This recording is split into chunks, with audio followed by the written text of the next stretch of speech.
વિકસિત ગુજરાત અને વાઇબ્રન્ટ ગુજરાતના મોટા દાવાઓ વચ્ચે બનાસકાંઠાના સુઈ ગામમાં તાલુકાના જ શિક્ષણ જગતને શરમાવે તેવા દ્રશ્યો સામે આવ્યા છે।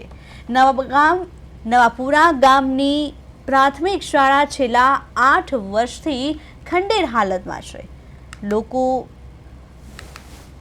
સવાલો ઉઠાવી રહ્યા છે કે બાળકો અહીં આવી હાલતમાં ભણવા મજબૂર બન્યા છે, મોત સાથે રમત રમી રહ્યા છે। તે પણ એક સવાલ ઊભો થયો છે કે 8 વર્ષથી ઓરડાઓને ડેમેજ જાહેર કરાયાને છતાં તંત્ર કે કોન્ટ્રાક્ટના પેટનું પાણી પણ હલતું નથી।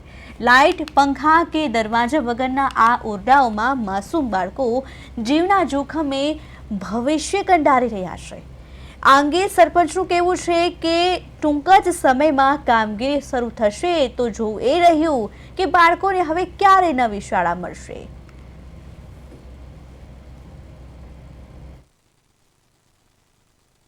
હવે અમારા ગામની શાળામાં હાલ 150 રજીસ્ટર્ડ સંખ્યા છે બાળકોની।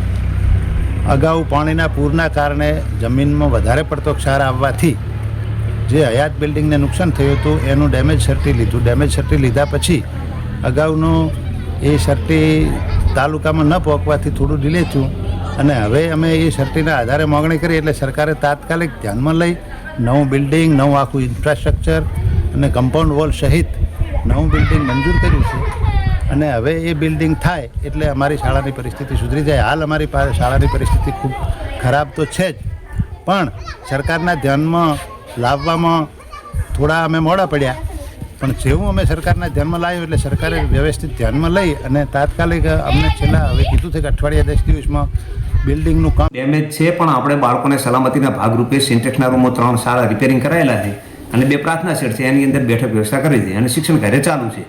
બિલ્ડિંગ મંજૂર થઈ ગયું છે, 2-4 દિવસની અંદર ચાલુ થઈ જશે। કાલે જ આ તો 3 વર્ષથી છે, ડિઝાઇનમાં મૂક્યું હતું, ક્ષારવાળી જમીન છે એના હિસાબે વારંવાર ડિઝાઇનમાં મૂલવું પડ્યું 2-3 વખત, એટલે થોડું લેટ થયું છે।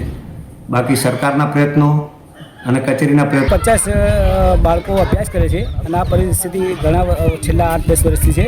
પાણીનું પૂર આવ્યું જ્યારે એના પછી આ સ્કૂલ ખરાબ થઈ ગઈ હતી અને એના કારણે આપણે ડેમેજ સર્ટિફિકેટ પણ 8 વર્ષથી આપેલું છે। 19ની અંદર ડેમેજ સર્ટિફિકેટ નિકુલભાઈ સાહેબ હતા, આચાર્ય સાહેબ એમને આપેલું હતું। એના પછી 4 રૂમનું બાંધકામ ઓલરેડી પાસ થયું હતું, પણ મેં પછી લેટર લખી શિક્ષણ મંત્રીને, CM સાહેબે તો 8 રૂમનું મંજૂર કરાવ્યું તો એમણે પણ મંજૂર કરીને પાછી SI સુધીની પરિસ્થિતિ ખૂબ જ કફડી પરિસ્થિતિ હતી। તમે હાલત જોઈ શકો, છોકરાઓને પાછળ પગની ફોડા ભરાઈ જતા હતા, પાછળ બેસવામાં પણ એમને ખાર લાગતો હતો।